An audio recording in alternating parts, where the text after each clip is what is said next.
Good morning, everyone. Welcome to the regularly scheduled meeting of the Board of Public Works for today, Monday, July 25th, 2016. Commissioner Davis, James, repenting and assent are present. President James, we have a quorum. May we start with Bureau introductions, please, starting with Bureau of Street Services. Good morning, Tim Tyson, Bureau of Street Services. Good morning, Chris Smith, Bureau of Contract Administration. Good morning, Ruben Flamenco, Bureau of Street Lighting. Good morning, Shirley Lau, Bureau of Engineering. Good morning, Anita Fernandez, LA Sanitation. Good morning, Ted Jordan, Public Works General Counsel. Fernando Campos, Executive Officer. President James, we do not have any speaker cards under general public comment, no commentary under the Neighborhood Council. However, we did receive speaker cards on items number 1, 2, 4, and 7. Okay, we'll close general public comment as well as the Neighborhood Council category of comments. And our first item of business, the approval of the meeting minutes from the meeting of Wednesday, June 29, 2016. Is there a second to my motion to approve those meeting minutes by Commissioner Repenning? Any objection? With that objection, we will do so. Agenda item number 1. Actually, before we do that, let's deal with number 4 on a housekeeping item. My understanding, and we have 2 speaker cards, Stephen Hammerschmidt and Lauren Greenfield. And I just want to apologize to the 2 of you. You're welcome to speak, of course, if you would like to, and we're happy to hear you. But I want to confirm the information I have from the City Attorney's Office on the record. My inclination is to continue this again for the period of time that the City Attorney needs, because the City Attorney's Office needs to do, for lack of a better term, an inquiry in connection with a citywide settlement that we have. Our goal here is to do the narrower sidewalk, which is what you all want as well. And we all want everybody on the same page. And I'm optimistic that we'll be able to do that. But to do that, we have a citywide settlement that we need to make sure we're not violating. So, Mr. Jordan, anything you would like to contribute or add to that would be helpful. No, we would ask for another week's time, which would put it out to Monday, August 1st, if the board is so inclined. And in that time, we should be able to more thoroughly analyze the possibility of having a sidewalk less than 48 inches. Right. So that would be, then that would be what I'd like to do. So you think, Ted, a week is enough time? Yes. Okay. So it really is up to Ms. Greenfield or Mr. Hammerschmidt if you want to speak today. You're welcome to. Also, by the way, to potentially save you another trip to City Hall, Mr. Campos is happy to, once we get approval from the City Attorney's Office, which would indicate the direction that we're able to go, to save you a trip down here if it's favorable to what you prefer. We can let you know directly through Mr. Campos's office once we understand what the disposition is, what we're looking at from advice from the City Attorney's Office to potentially save you another trip down here since you had to come down here today. But if you'd like to speak, we're happy to hear from you. Can I make one comment? Oh, sure. The microphone's best just because, Lauren Greenfield, go ahead. This is on agenda item number 4, which is, let me just put it on the record so it's clear what we're talking about. Tree removal in Council District 11, 1227 East Preston Way. Go ahead, ma'am. Yes, thank you. My name is Lauren Greenfield. Because we thought it was happening today, the developer, Mario Romano, is also coming today. He was just parking now. So we just would like to put on the record that we're aligned, and he is also committed to doing whatever it takes to save the trees. So we hope the sidewalk can be made smaller, but if in the case it can't, he's willing to consider other accommodations like incurring on his property. Okay. So just since he's here today, I don't know if you need that on the record, but I'm not sure he'll come back again or... So what we'll do is when he arrives, I'll hold this over. When he arrives, we'll put number 4. I'll call number 4. He can put his statement on the record. We'll have it, and then we'll continue the item at that point. Mr. Jordan? Yeah, that issue was raised at the last meeting as well, that the property owner would provide an easement, consent to that. So I think if the city is to entertain that possibility in any way. Really, only the property owner can make that representation. We've looked at the written settlement agreement that was discussed last time, and the written settlement agreement does not make any statement expressly concerning agreeing to allow additional easement over their property. So if that's to be discussed or even considered, it would be best to be a representation directly from the property owner. Okay. That's right. And when we did that agreement, we didn't know that there was this issue with the sidewalk, so that's Right. why he's coming today. So maybe he can just give that in for the record to avoid him making another trip. Sure. And then also for the record, if I can just submit the petition from the neighbors. Of course. Yeah, Mr. Campos, take it. Thank you, ma'am. So when he comes in, just wave at me and we'll call it. Okay, thank you. So let's go to agenda item number 1. Council District 4, above ground facilities variance request, 470 North St. Andrews Place. Recommending first that the board approve the request for a variance from the height limitation requirements of the above ground facilities ordinance per the Los Angeles Municipal Code section 62.08 V as in Victor, B as in Bravo, and 2, authorize Mobility LLC to install a 48-foot, 11-inch high wood monopole in the public right-of-way adjacent to 470 North St. Andrews Place. Our representative, Mr. Arce, is it Arce? Arce, yes. Arce, okay, sorry. Mr. Arce, and we have a speaker card from Mobility's representative if anybody has any questions. Go ahead, sir. Great. Well, good morning, everyone. My name is Noah Arce. I'm with the Utility Permit Group for Bureau of Engineering, which also covers above-ground facilities, more commonly known as AGFs. So, yes, the item before us is basically a request for a variance from the height requirements in the AGF ordinance. The location is, again, 470 North St. Andrews Place. That's the pole is just under 49 feet high, and it's in Council District 4. We have done our due diligence in checking the conditions for meeting the variance requirements. They're outlined in the board report. The main thing, of course, is the notices that go out for this. When Mobility, the applicant, started the process, they did do their first notification. There was no response on that. The city went ahead and did the second notice. And the main thing here is we do allow for 14 days. No one responded to that. So there's no appeals. The council district does not have a position on this matter. And so for that reason, we ask that that you consider our recommendation. Thank you, Mr. Arce. You answered my questions that I had. Any other questions regarding agenda item number 1? Commissioner Jacinto? Thank you, President James. Mr. Arce, I just wanted to welcome you to the podium and to the AGF team. I think as we have more AGF applications, we're increasing our staff capacity. It's good to have you and working with Jeff and Warren and the whole team. So thank you. Thank you. Thank you, sir. So is there a motion? Is that a motion, Commissioner Jacinto? Seconded by Commissioners Rodriguez and Davis. Any objection? Without objection, we'll adopt agenda item number 1. Any issue sending number 1 forthwith? We'll send number 1 forthwith. Thank you, sir.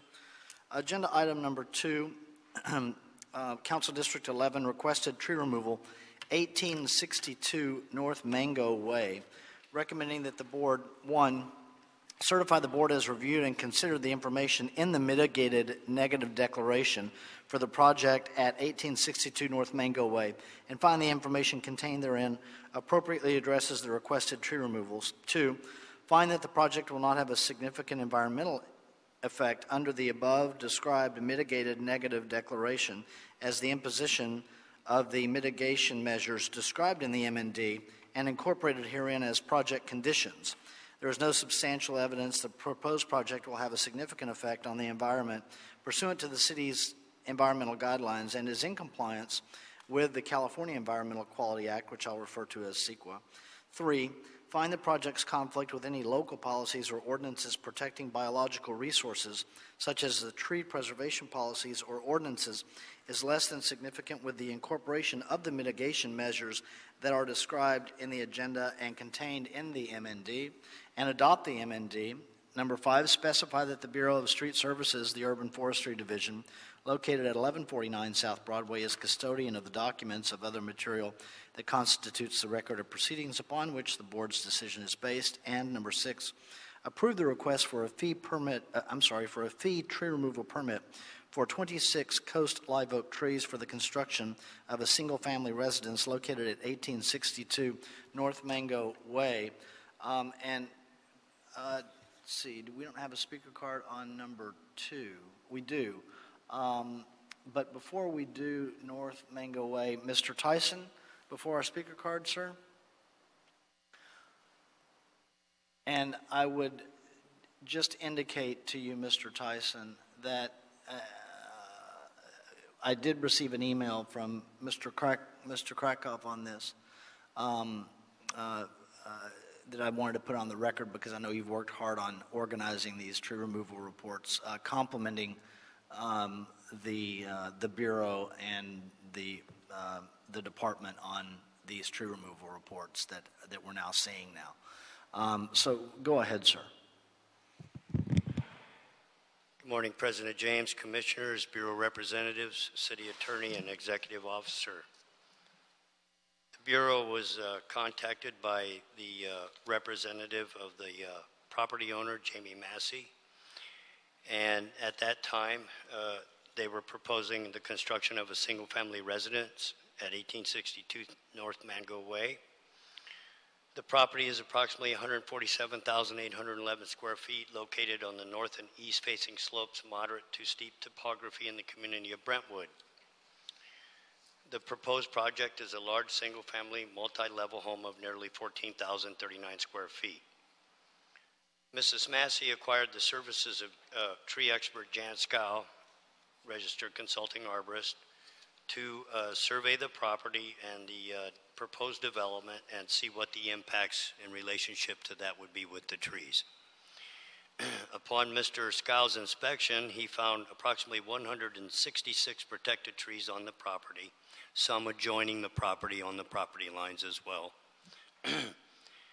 The trees measure 4 to 27 inches in diameter by 3 to 38 feet in height, and 26 of those 166 trees will be severely impacted by the grading that needs to take place, the proposed construction of the single-family residence, and the driveway that has to be put in all the way up to the home. A Bureau arborist inspected the location on July 20th, 2015 to verify the contents of the protected tree report and found the trees in property condition are as stated in the PTR, protected tree report. The Department of City Planning prepared a mitigated negative declaration, case number environmental 2015-1250 MND for the project, finding the project will have less than a significant environmental effect with the incorporation of mitigated measures 4, 10, 60, and 80 as identified in the MND. The Bureau reviewed the project MND and compared the appropriate MND language in the tree removal application. The BSS, Bureau of Street Services, determined the project MND, the mitigated negative declaration, properly addressed the tree removals proposed for this project. Debbie Diner-Harris, District Director. So, Tim, just on that issue Sure. that you just mentioned, just to confirm, so the MND, the comparison was done in the MND for the actual trees that are referenced in the MND compared to the trees that are requested in the tree removal permit? Exactly the same number in the PTR is listed on the Okay, MND. go ahead. If you'd like, I can reference the MND and it's on page. Well, I just wanted confirmation on the Yes. record of that. Go ahead. Absolutely, everything is prepared properly. Debbie Diner-Harris of CD11 and CFAC were notified of the pending tree removals on June 25th, 2016. And this is where we've changed. We've only brought 2 protected tree reports before the board since our CEQA downfall, and now we're picking things back up, and I appreciate Mr. Krakoff's comments because we've worked hard at this. The applicant shall plant 104 24-inch box-sized coast live oak trees on site to replace the removed trees. The survival. That's of a all- 4-to-1? Yes. Go ahead. The survival of all subject coast live oak trees shall be guaranteed for a period of 3 years by bonding. The coast live oak tree shall be provided irrigation for a minimum of 1 year after planting. Upon issuance of the protected tree removal permit, the Bureau shall be notified a minimum of 10 days prior to the day the protected tree removal shall occur. The applicant's tree expert shall be on site the day of the tree removal to ensure the proper trees are removed. A Bureau arborist will arrange an on-site meeting with the applicant or their tree expert the day following the protected tree removal. The applicant, in conjunction with the project's landscape architect or tree experts, shall be responsible to ensure the tree removal permits, tree replacement conditions are in compliance. Replacement tree planting shall follow the landscape plan to the fullest extent possible. The Bureau shall be notified no later than 5 days after the completion of the tree replacements. A Bureau arborist will make arrangements to visit the site and approve the tree replacements as being in compliance with the permit conditions within 5 working days. The Bureau shall be notified immediately if any permit conditions have been violated or cannot be fulfilled. Failure to comply with this requirement may result in fines or legal actions. So today, We've got a speaker card, Mr. Tyson, so are you just going to provide a summary, or? I was just going to say, so today the Bureau is asking the board to permit the removal of the said trees. All paperwork is in accordance with the CEQA language, and everything fits what the requirements should be. Thank you, Mr. Tyson. If we have questions, we'll come back to you. Robert Krupka? Good morning, Mr. Chairman and Morning. Commissioners. My name is Robert Krupka. I live at 1870 Mango Way, which is directly across Hilltop Way from the subject property. I am here to speak on behalf of all the neighbors and somewhat perhaps unexpectedly to support this proposal. We're in a community, Mandeville Canyon, that values its trees very much. And after the experience recently in Sullivan Canyon that I know you're all familiar with, we are very much aware of what's going on and very much in support of this particular owner's efforts to develop this property. It is a large parcel, 3 acres. It has been laid fallow for many years. It has abandoned steel located on it. It has a lot of dead trees, a lot of brush. It's a fire hazard. It's an attractive nuisance to the local teenagers. We are eager to have it developed appropriately. The owners, the Sitza family, have been very cooperative in bringing us into the process from the very beginning and have listened to the neighbors and have made some changes in their plans in accordance with the neighbors' desires. And we're very much in support of this. And we think that the ultimate result of this will be to improve the property, improve the condition of the trees, and improve the neighborhood because the trees will be better taken care of and more appropriately irrigated, etc. So I'm here only to support this and urge that this plan be approved. Great, thank you, sir. Any questions for Mr. Krupka or for Mr. Tyson? Commissioner Penning, Mr. Tyson? Just a question for you, Tim. Any thoughts you have on the health condition of the trees? They were rated as poor to good. I looked at the different 26 trees that were listed. They were, as stated, anywhere from 6 inches to 17 or 18 inches in diameter. Some were in good shape, some were not. Okay. It was a wide variety of different kind of, the trees that will be planted and that will replace these trees, given time, will be much better specimen trees. Okay. And I appreciate the feedback from Mr. Krupka. Thanks for coming today. Thank you. Anything further on agenda item number 2? I'll make a motion that we adopt agenda item number 2. Any objection? Is there a second? Second by Commissioner Davis. Any objection? Without objection, we'll adopt agenda item number 2. Any issue sending it forthwith? We'll send it forthwith. Thank you. Thank you, Mr. Krupka, for coming in. We appreciate the feedback. Agenda item, any issue sending number 2 forthwith? Okay, we'll send number 2 forthwith. Agenda item number 3, in Council District 1, tree removal 330 North Patton Street, recommending that the board certify that the board has reviewed and considered the information in the mitigated negative declaration for the project at 330 North Patton Street and find the information contained therein appropriately addresses the requested tree removals. Okay, thank you, sir. One moment. Before we go to number 3, I want to take care of a couple of housekeeping items.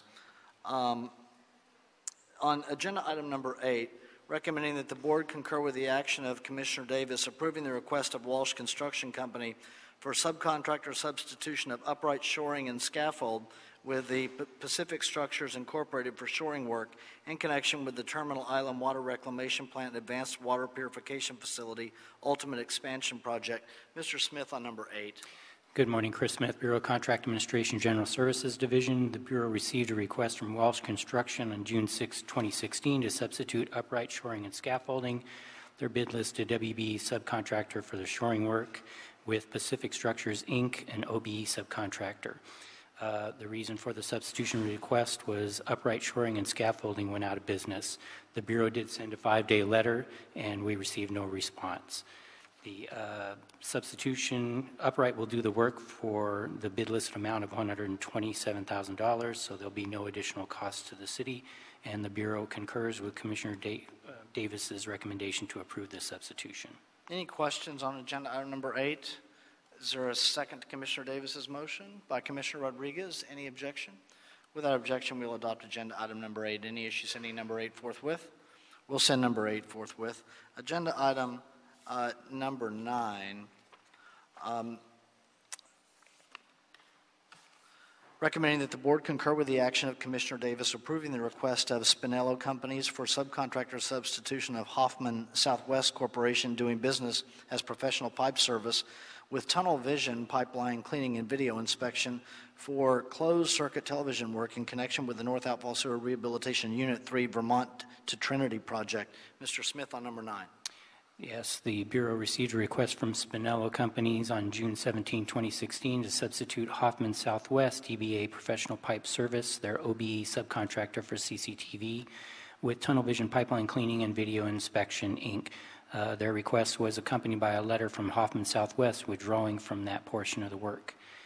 The original bid listed amount for Hoffman was $23,391, and the work will be completed by Tunnel Vision for that same amount. There will be no additional cost to the city. The Bureau concurs with Commissioner Davis's recommendation to approve this substitution. Questions on number 9? Is there a second to Commissioner Davis's motion by Commissioner Rodriguez? Any objection? Without objection, we'll adopt agenda item number 9. Any issues sending number 9 forthwith? We'll send number 9 forthwith. Let's go back to number 4, an item that we have a proposed continuance to Monday, August 1st, 2016, regarding the tree removal at 1227 East Preston Way. I was informed by Ms. Greenfield that we have the developer or the representative of the developer here. Sir, if you could come up and, do we have a speaker card for you? Oh, great. Can hand that to Mr. Campos. Go ahead, sir. Hi, my name is Mario Romano, and I'm the representative and the owner for 1227 Preston. Okay. The issue that, is that Mr. Scow? The issue that we're dealing with, that we're trying to basically save a palm tree. Yes, I understand. And we've received information that there is, we've seen the settlement agreement, and there's a proposal initially that the sidewalk be narrowed below, from its 48-inch requirement to a more narrow requirement to save the palm tree. Our issue is whether or not that's something we can legally do. So we have to resolve that with our city attorney's office. Right, I understand. We were told that you, are you here on behalf of the developer? No, I am the developer. I'm sorry, are you here on behalf of the property owner? I am the owner, yes. Oh. I mean, technically the LLC owns it, but so I'm the manager of the LLC, Oh, okay. so I'm the owner. So, as so was. go ahead. There was a statement made earlier this morning about a possible, if we're unable to narrow the sidewalk pursuant to our legal requirements, that possibly the extension would be allowed on the property through an easement, and that you could possibly speak to that issue. You know, appreciate that question. I wasn't really aware of that actual, you know, for me, the palm trees are incredibly important. I don't want to, you know, remove them. They're not obstructing the driveway to drive in, right? And so I spoke to someone from the urban forestry. He called me, and then at that point, he did mention, I never knew about any sort of ADA compliance in terms of the width of the sidewalk. So he brought that up to me last week and said, well, just make sure you come on Monday. It's really important. So I didn't know about the sidewalk going into the property. So in that regards, I'm totally comfortable making the accommodations for, you know, keeping the palm trees, narrowing the driveway. So, you know, the entrance maybe a little bit tighter into the driveway. That seems completely reasonable. At some point, I don't understand, you know, sidewalk widths and ADA and what's the real impact of, is the sidewalk going into the property? How much is it? Does that permanently encumber the property? I mean, that I just don't understand. I'm open-minded to it. It doesn't seem like such a big deal, you know, but at the same time, I'm not fully aware of all that it means to do that. At the same time, I'm not entirely sure why we can't just keep the sidewalk the same width as it is and have it just go, because it's a relatively functioning sidewalk except for some bumpy parts that need to be straightened out. So that's just a blend of, you know, an arborist kind of expertise in terms of how much the trees can withstand. I think the sidewalk repair, which is important, and then if at that point, if it needed to be shifted over to meet some sort of compliance, then, you know, I would just want to understand what the impact is on that. Well, the first thing we need to do is to find out whether or not we are able to reduce the width of the sidewalk and meet the legal parameters that we have to meet in connection with the ADA, as well as any potential city ordinance that may result from a settlement of a federal lawsuit. So that's the information that we're waiting on from the city attorney's office. My question is it 100% clear that we can't just keep the sidewalk right where it is? I don't know. We're not going to have that discussion here, sir. Okay, that's fine. So what those details will be hashed out once we're able to determine whether or not we're able to reduce the width of the sidewalk. And if we are, then the representative from the Bureau of Street Services will work with you and with the community on what the resolution will be. Okay. Okay? Sure. Thank Anything you, sir. else? Okay, thank you Appreciate very much. it. We have two other speaker cards that want to speak on this item. We're going to continue this a week, but David Ewing.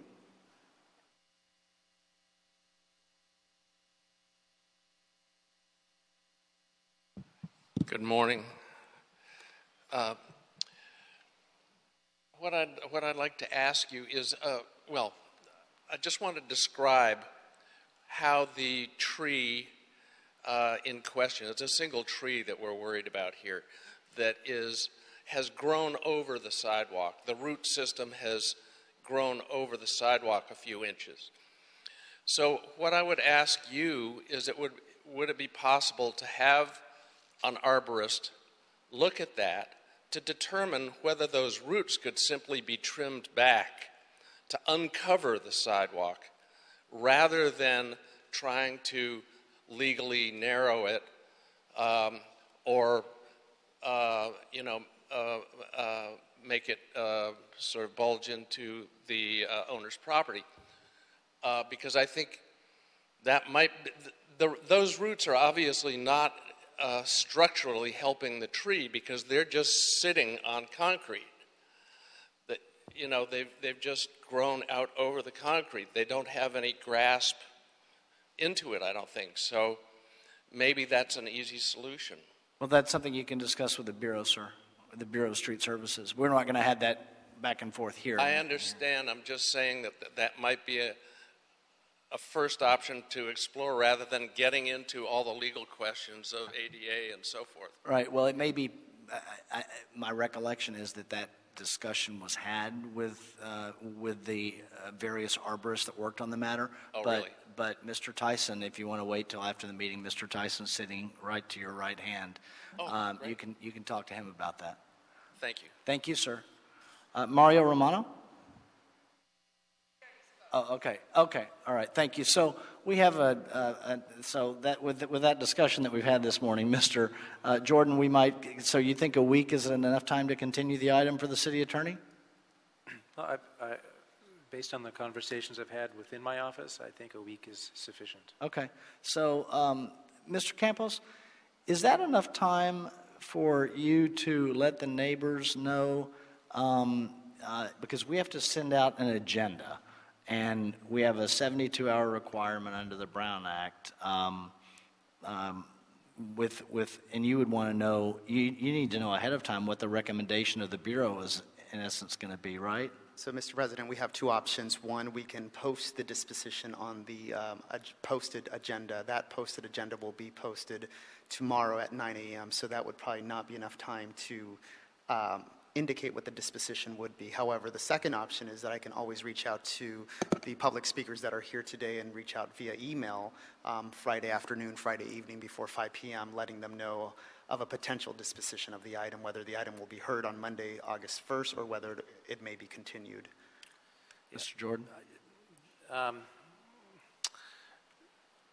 Perhaps I failed to take into account the complexity of posting the agenda and do all that. I think the public would be better served if we continued the item more than just 1 week, which would allow us we would continue to work on the same pace to be sort of ready and have a fully informed recommendation, but then maybe continue the item until later that week, probably Friday, August 5th, to then allow us to properly post the agenda. Right, that's what I would recommend, move it to There Friday. may be others that are monitoring the item that haven't come to speak yet, so I would feel more comfortable. Move it to noticing Friday, it that August way. the 5th. Yeah. Okay? But that way, that'll give time for the executive officer to give you notice. Okay? And what I would only recommend is we have your phone numbers on the speaker cards. It'd be helpful if you could leave your email addresses for Mr. Campos. I promise he won't market them or anything like that. All right. Thank you. So then that'll be the order for, we'll continue agenda item number 4 to Friday, August the 5th, 2016. Now let's go back to number 3 where we were, Council District 1. Actually, let's go ahead and do 2 contract acceptances before we get into that one. While we've got Mr. Smith here. Number 6, Council District 15, requested contract acceptance, Wilmington Automated Traffic Surveillance and Control ATSAC System completed by KDC, Incorporated, doing business as Dyne Electric. Mr. Smith on number 6. Yes, this contract upgraded 72 intersections in the central Los Angeles area to the current ADSAC standard. The contractor met all of the outreach requirements. There are no outstanding or unresolved issues, either financially or with the work, and the Bureau recommends acceptance at this time. Any questions on number 6? Any questions on number 6? I don't have any questions on number 6. Is there a motion on number 6 by Commissioner Rodriguez, seconded by Commissioner Davis? Any objection? Without objection, we'll adopt agenda item number 6. Any issue sending it forthwith? We'll send it forthwith. Agenda item number 5, also Bureau of Contract Administration and Department of Transportation. Council District 9 requested acceptance of a contract, Coliseum Florence Phase 2 Automated Traffic Surveillance and Control ATSAC System completed by KDC Incorporated, doing business as Dyne Electric. Mr. Smith on number 5. Yes, this contract was also to upgrade a number of intersections I had those reversed. The last one should have been the Wilmington one. That was 62. This one is 72 intersections. The contractor met all the outreach requirements. There are no unresolved issues, either financially or with the work, and the Bureau recommends acceptance. Questions at all regarding agenda item number 5? Any questions on number 5? I'll make a motion that we adopt agenda item number 5, seconded by Commissioners Rodriguez and Jacinto. Any objection? Without objection, we'll adopt agenda item number 5. Any issue sending number 5 forthwith? We'll send number 5 forthwith. Agenda item number 3, tree removal in Council District 1, 330 North Patton Street, recommending that the board certify that the board has reviewed and considered the information in the mitigated negative declaration for the project at 330 North Patton Street and find the information contained therein appropriately addresses the requested tree removals. Number 2, find that the project will not have a significant environmental effect under the above described mitigated negative declaration, as the imposition of the mitigation measures described in the MND and incorporated herein as the project conditions, such that there is no substantial evidence that the proposed project will have a significant effect on the environment pursuant to the city's environmental guidelines and is in compliance with the California Environmental Quality Act. Number 3, find the project's conflict with any local policies or ordinances protecting biological resources, such as tree preservation policies or ordinances, is less than significant with the incorporation of mitigation measures that are contained in the MND and referenced in the agenda. Number 4, adopt the MND. Number 5, specify that the Bureau of Street Services or Urban Forestry Division, located at 1149 South Broadway, is the custodian of the documents and of other material that constitute the record of proceedings upon which the board's decision is based. And number 6, approve the request for a fee tree removal permit for one coast live oak tree for the construction of a single-family residence located at 330 North Patton Street. Tree replacements are required. Mr. Tyson on number 3.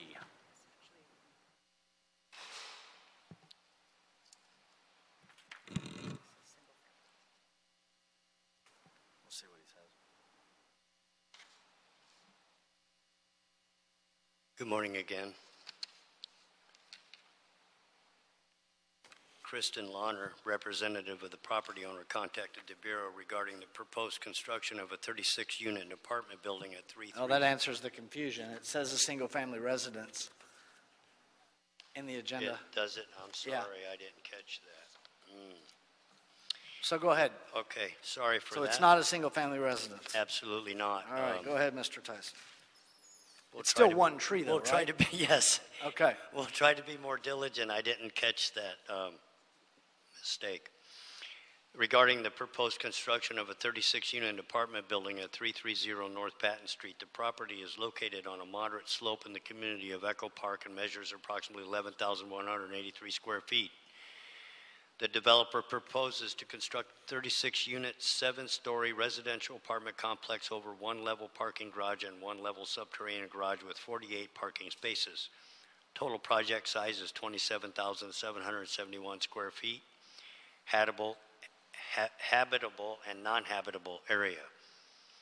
The proposed project anticipates the removal of trees protected by the Los Angeles Municipal Code Section 4600 protected trees. Mrs. Lahner acquired the services of Mr. Ted Lubenskoff, registered consulting arborist, to provide an assessment of the property and to advise the proposed project's impact to the protected trees. Mr. Lubenskoff inspected the property and found one protected tree on the subject property, one coast live oak, Quercus agrifolia tree measuring approximately 12 inches in diameter by 35 feet in height, will be severely impacted by the proposed construction of the multi-unit apartment building.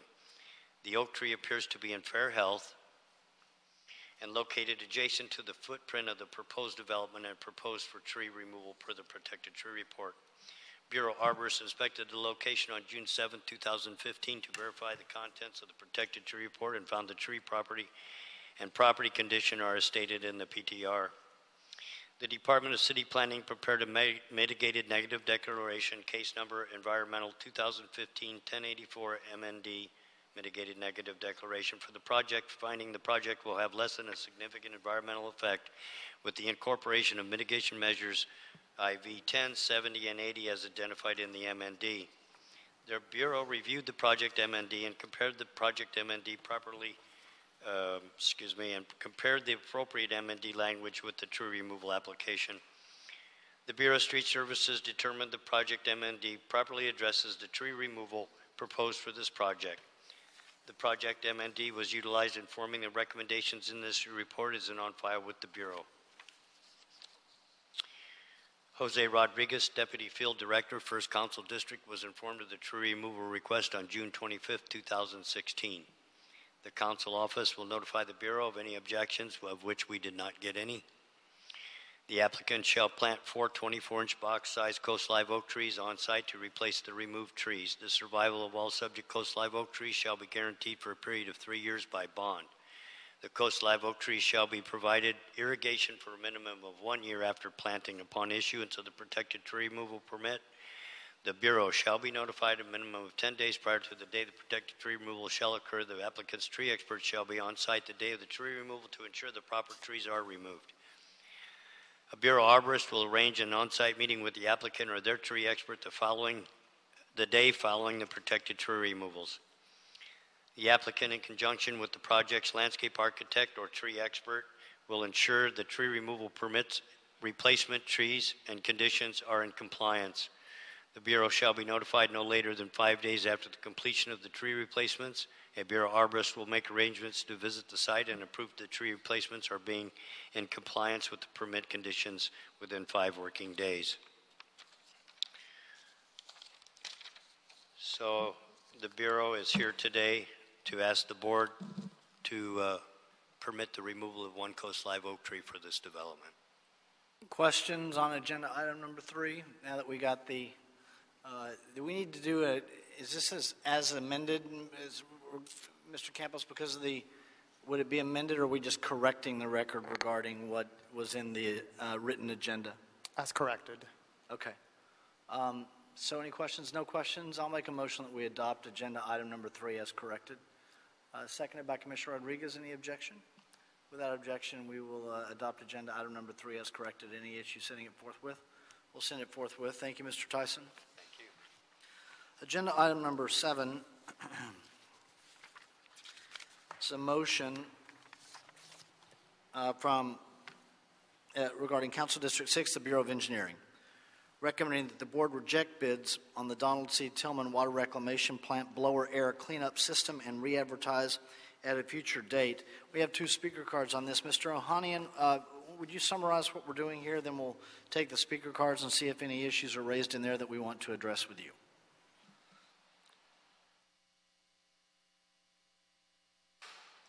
Good morning, Eddie Ohanian from Bureau of Engineering. As you indicated, this is a project for Donald C. Tillman Water Reclamation Project, blower air cleanup facility project. This project will collect foul air from wastewater treatment processes and treat it and deliver it to blower air facility, and then air will be used in activated sludge process. On June 1st, we received 4 bids, and Green Building Corporation was the apparent low bidder on the project. However, on June 6th, 2016, we received a notification from Green Building notifying us that they had an error in their bid, and that was caused by an inconsistency in our project documentation in our contract. And that consistency is regarding the specifications of the filter media. They further requested that an amount of $413,000 to be added to their contract at the time of signature and signing of the contract.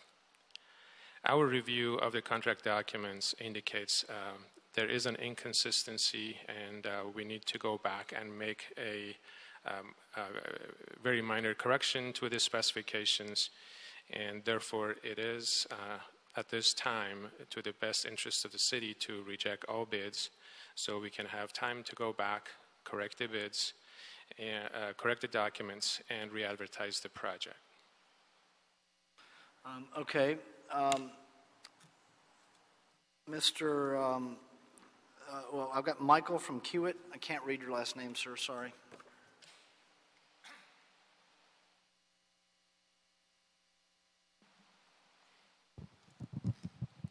Good morning, President James, commissioners, and staff. My name is Michael Rude, and I'm representing Kiewit Infrastructure Westco. We believe that there is important information for the board to consider regarding the item at hand. Specifically, the motion states in part that there is a, quote, inconsistency in the contract documents regarding the procurement of the media, end quote. However, we are unable to identify this inconsistency. Furthermore, the bid documents seem crystal clear in their instructions and intent. First, the bid form itself states that bid item number 7 is for, quote, sole sourced media including tax, shipping, and markups. The price for this media is not stated anywhere in the bid documents, and sole sourced does not mean owner provided.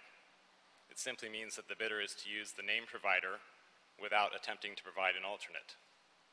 Second, section 13445 specifically states that, quote, the contractor shall furnish and install a biotrickling filter odor control system, complete and operable, in accordance with the requirements of the contract documents and design drawings, end quote, and more to the point, quote, the system shall include one BTF concrete structure with 3 layers of media and required subsystems, end quote.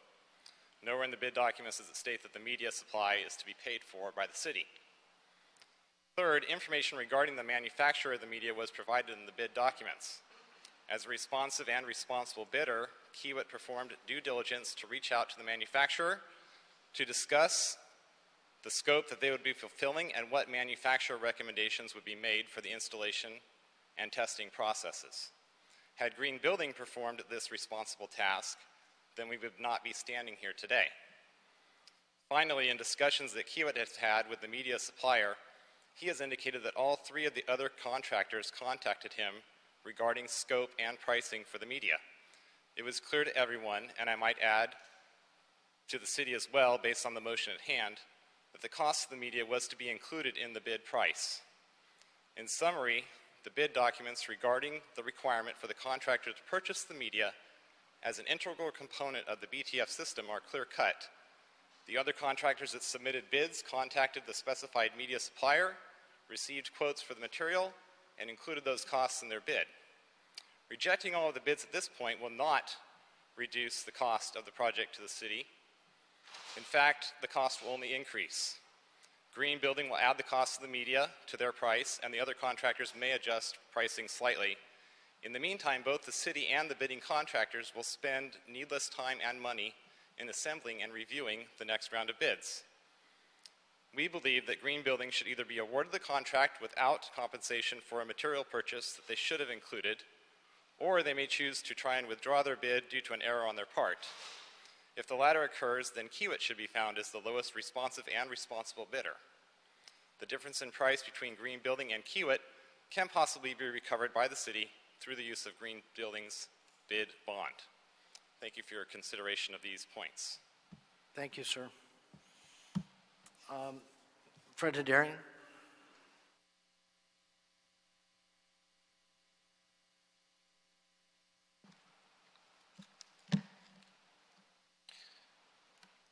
Good morning, Board. My name is Fred Hadarian, President, Green Building Corporation, and we were the low bidder for the project in question. We followed all the guidelines in the contract documents. The media filter in question was confusing in the bid documents, and it was brought up in an addendum. There was an RFI question from somebody that asked specifically, is this item cost to be included by the contractor? And the city's response was to refer to the spec section 13446. In that spec section, the very first line in the spec section states that the filter media is to be supplied for the contractor, not by the contractor.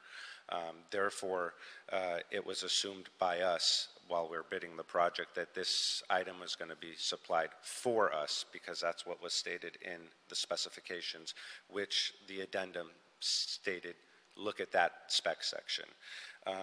Furthermore, we contacted Metalla Industries, who was the manufacturer of that of the material, And we emailed them 2 days in advance of the bid, asking them for a price on this, on the material, and they replied to us that they're working directly with the city.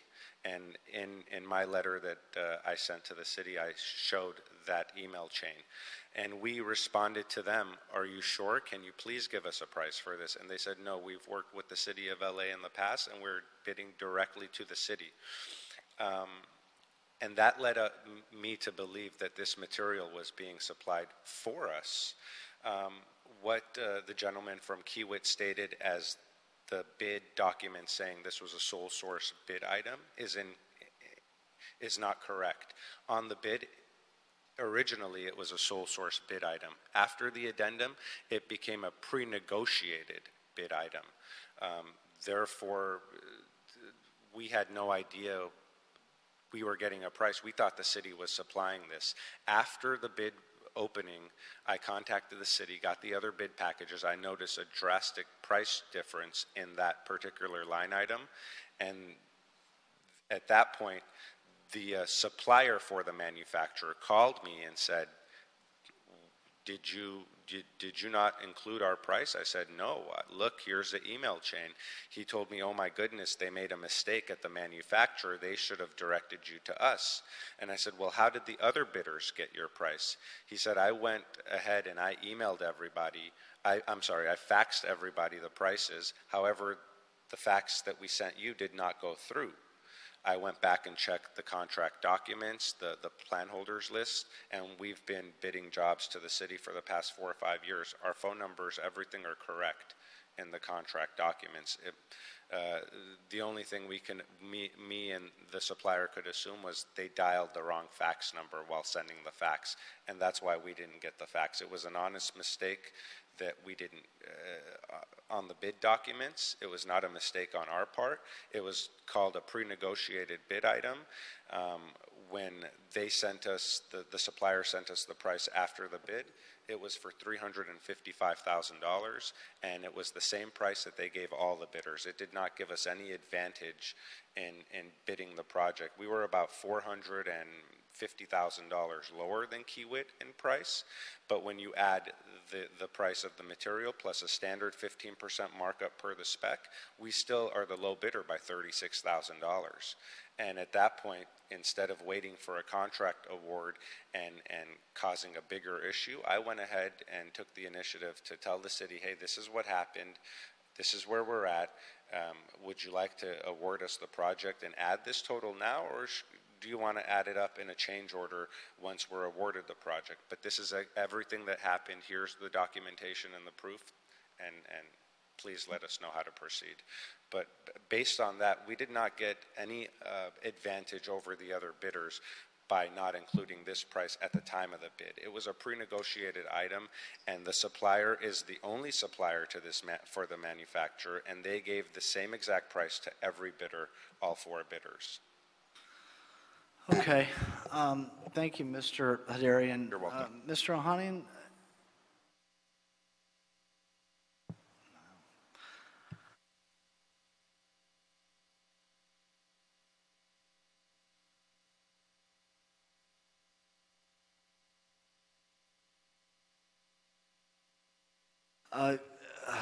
So, Ed, I'd like to hear your response to these items that have been raised by both speakers. Okay. Let me hear your response first, and then we'll go from there. Sure. In response to Mr. Hadarian's questions and issues that he raised, he wrote us a letter again on June 6th, and we responded with a letter back to them that was prepared. You're on Kiewit now? No, I'm responding to Mr. Hadarian's question. Okay. This is Green Buildings. Yes, I got it. I'm responding to his question. Got it. And the letter that he wrote us, it was pretty extensive, and he wrote it on June 6th. And we responded to them in writing on June 14. And essence of our response is, per California Public Contracting Code Section 5101, a bidder shall not be relieved of their bid unless by consent of the awarding authority, nor shall not change be made in the bid because of a mistake. So by law, we could not allow them to make that correction. However, with respect to Kiewit's question, we, Bureau of Engineering, appreciate the good work that Kiewit does for us, and they have completed successfully a number of difficult projects, complex projects. However, at this point in time, we are unable to entertain the request of going to the next bidder because of the law that does not allow us to correct bids. And the second lowest bidder... To what? To correct bids, you said? Yes. Yes. And then the second lowest bidder, which is Kiewit's bid, is significantly higher than the budget that was approved by Wastewater Programs Oversight Committee. So at this point in time, I do not have the funding to award a contract at that high level. So Bureau of Engineering recommends, again, to reject bids, for us to go back to the Wastewater Program Oversight Committee, present the project to them, and if they're willing to approve a 100% corrected project document at that given budget, then we will re-advertise the project in October because their next meeting is in September. However, if they did not approve the increased budget, we have to go back on the design table and redesign the project, re-scope the project, and bring it back to the project approved budget and re-advertise perhaps 6 to 12 months from now. Commissioner Rodriguez. So then just to be clear, you don't have an allocated budget that would support the bids that have been received on this project and in this Correct. way? Okay. And so you're going to have, so what we're really talking about is just identifying the additional funding so that you, or rescoping the project so that it can accommodate based on the budget that you have available. Correct. All 4 bids are above our city engineer's estimate, and they're significantly higher.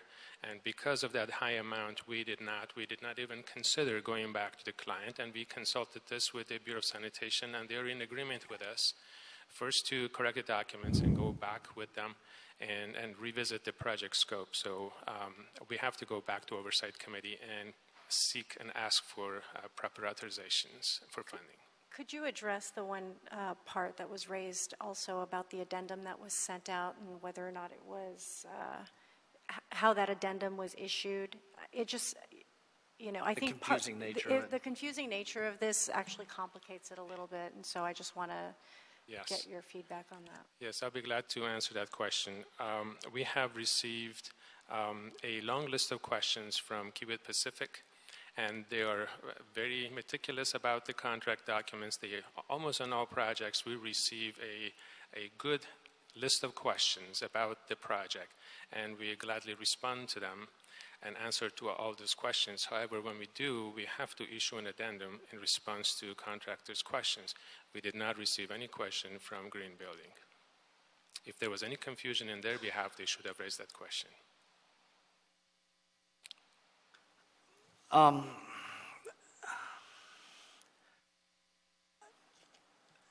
Ted, I'm happy. I mean, I'd like to hear what you have to say on the record. Because I'm inclined to, depending on what you say, I'm inclined to want to, just for my own peace of mind, do a little bit of a deeper dive into this, which I have to apologize to the gentleman both from the low bid and the second low bid that spoke, that I don't want to haul them back here with a continuance, but their testimony has complicated the issue in my mind a bit that requires a bit of a deeper dive for me. But would you let me know what you think based on what you've heard and what we can or cannot do? Yes. First of all, I had reviewed some of this information ahead of time and was... I was briefed on it, but the issues that are raised on the table here complicated a bit. Go I ahead. understand. Staff has indicated that the Bureau of Sanitation is supportive of the current motion to go back and to their oversight committee and look at this from a funding perspective, the low bid was 33% high. If I could venture to speculate, I would say the Oversight Committee, when it looks at funding issues, is also going to be looking at sort of recent events, and including the need to incur some unanticipated repairs in the north outfall sewer. So I think this may be a very real issue for them in terms of the funding and the priority of funding. I am somewhat concerned about the statements regarding the inconsistency, and specifically the answer in the addendum that indicated to the you would be supplied for the contract. By versus for. Not. Sure. You know, in our world, communication needs to be clear. If someone asks a yes or no question, then perhaps a yes or no answer followed with a direction to the specification would be in order. I don't have that document in front of me, so I can't say much more than that. Commissioner Rodriguez? Yeah, I too would like to take a deeper dive into this based on the comments that were raised here this morning, and so I would support. What I would like to do is put this over for a week. What do you think? About Friday? You want a shorter time or more time? Shorter. Okay. I don't know that we. Why don't we? Well, it's Monday. By Friday? Friday. By Friday. Ed, can you get us the supporting documentation, all the documents related to this bid? I have some of the documents from the briefing, but can I get your file on this? Before, so what I'd like to do, let's put this over to Friday, which is July 29th. And that'll give myself and I can give my own, I'll do my own deep dive. Commissioner Rodriguez, you can communicate with her separately, obviously. That way, when I have the testimony of both companies on the table when I look at what we're dealing with. Of course. Mr. Jordan? Yeah, and if I could suggest that on that meeting, we also have representatives from Bureau of Sanitation who can then speak to what their recommendations would be to the Oversight Committee. I do want to give, though, both gentlemen that spoke this morning an opportunity to add anything that you haven't already said. I'm going to go back and listen to your testimony again. We have a recording of it.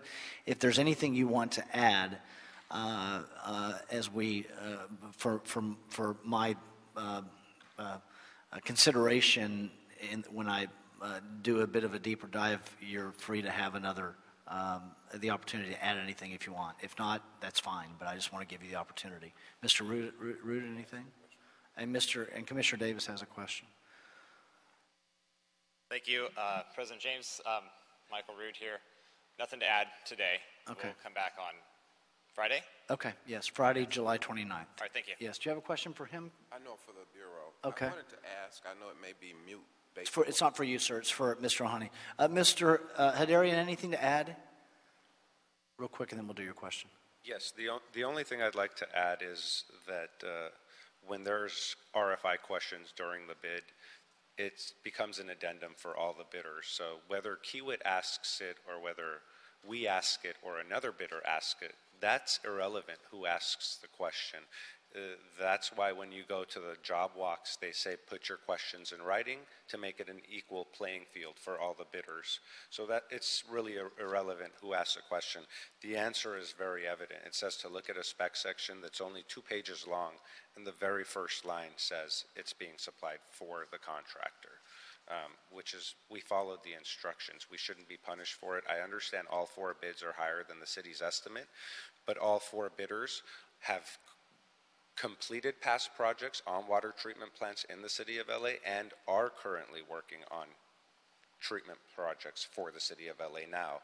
So the bids are accurate. If this is rebid, the bids will come in along the same range as they are now. That's all I have to say. Thank you. Thank you, sir. Mr. Ohanian, Commissioner Davis has a question. I'm hearing that, in fact, the regulations don't allow us to go back and go to the second bidder, correct? No, regulations does not allow correcting bids after bids opened. I see. The Kiewit representative stated that it would be cheaper for us to go to the second bid. as opposed to starting over again. Is that true from your? There is no way for me to answer that question. However, being cheaper or not, both bids are above our approved budget for the project. Therefore, at this point, Bureau of Engineering does not have that authority to make that request unless we meet with the Bureau of Sanitation, with the Oversight Committee, and refund the project at a higher amount. I see. So you have no way of calculating, in fact, if it does cost the city more to go through the process again. And yet at the same time, we do recognize that they are 33% above what the engineering quote is.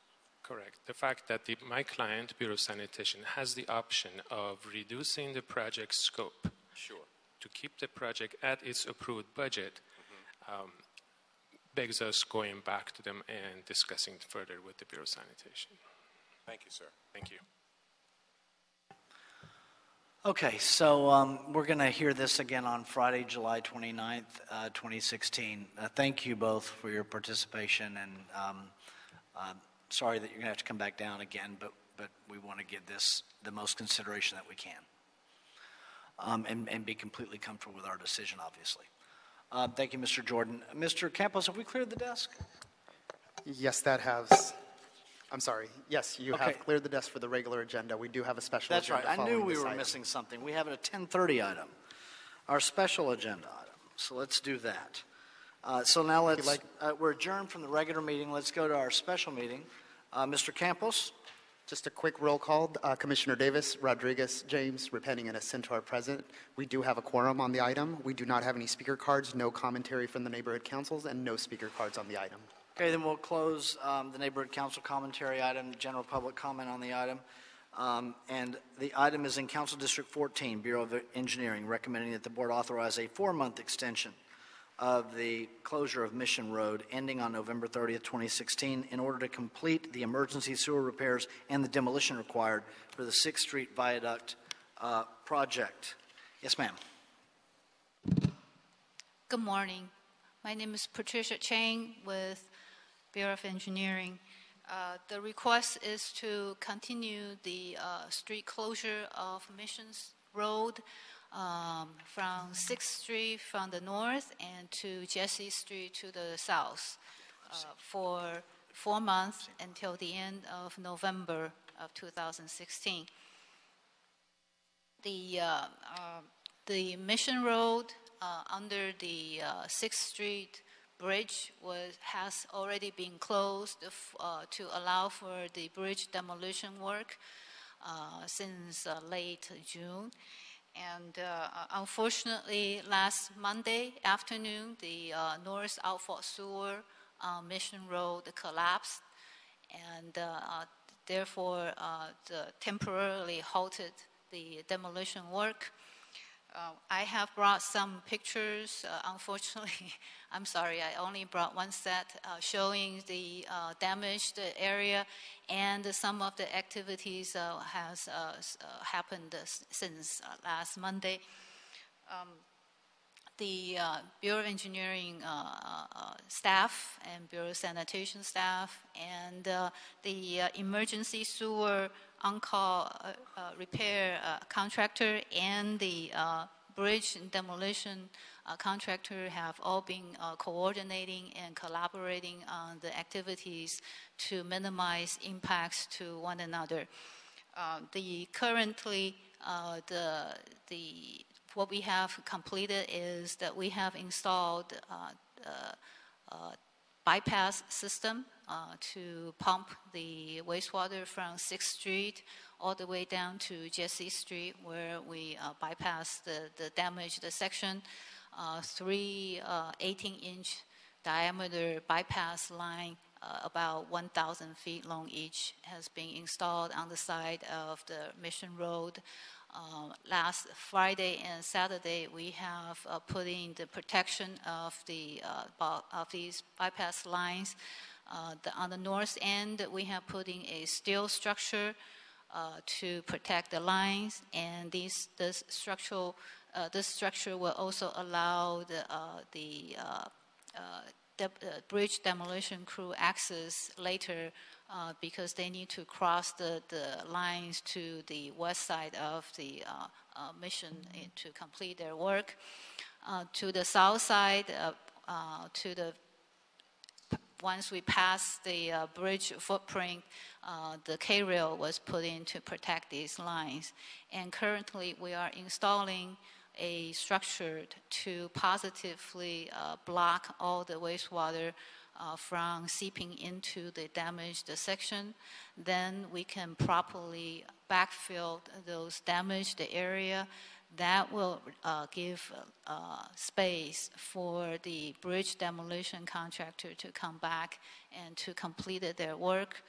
We're hoping these will take just a few weeks, and then that will leave the sewer emergency contractor about 2 months or so a window to complete the repair of the north outfall sewer, and that should not impact the subsequent new bridge foundation work because it's a long project that they have scheduled. So we think that by end of November, that's currently estimated that new foundation work will start in this area.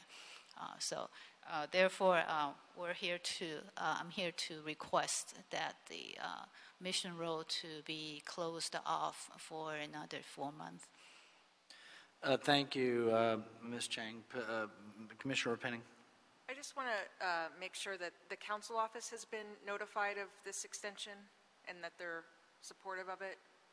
Yes, we've been coordinating with the 6th Street Viaduct group, and they've been informing their oversight committee and the council district. Okay, thank you. Yeah, that was my only confirmation. My recollection was that the council office has been informed.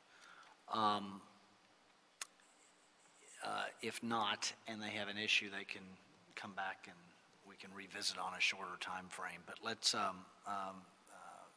But I do not have that information now that they have not been informed. Anything else? I do.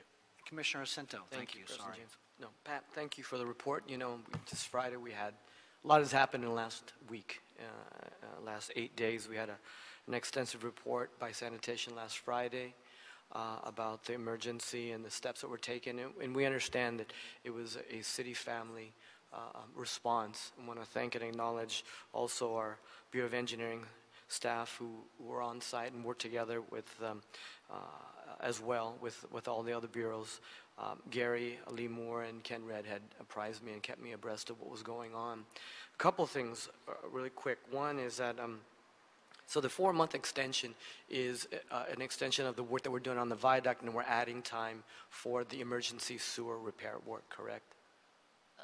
The 4-month extension is due to both I want to try to get an idea of what is needed for the sewer repair as opposed to what was already needed for the 6th Street Viaduct, Pat.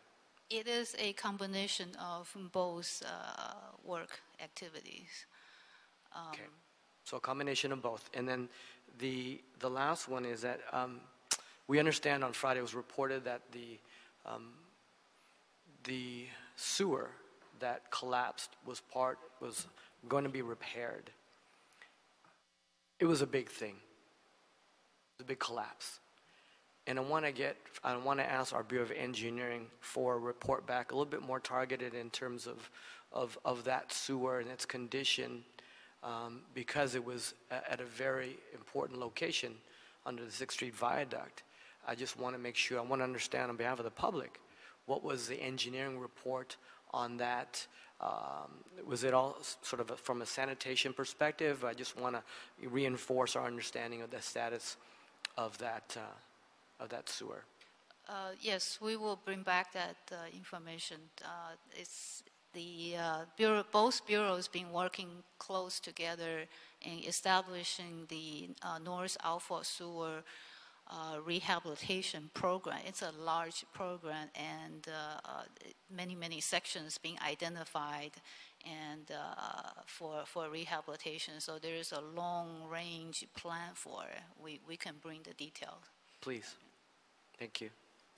Thank you, Commissioner Cinto. I would just state for the record, I did check with CD14 during your discussion, and they are okay with they support the requested extension, just to confirm. So Commissioner Cinto's made a motion, seconded. So thank you, Commissioner Penning, for that inquiry. Seconded by Commissioner Penning. Any objection? Without objection, we'll adopt the special agenda item. We're at special one, correct here? Yeah, special one. Any issue sending it forthwith? We'll send special one forthwith. Thank you, ma'am. Mr. Campos, are we now clear? You have now cleared the All right, desk. we've cleared the desk. Thank you, everyone. We're adjourned of both meetings.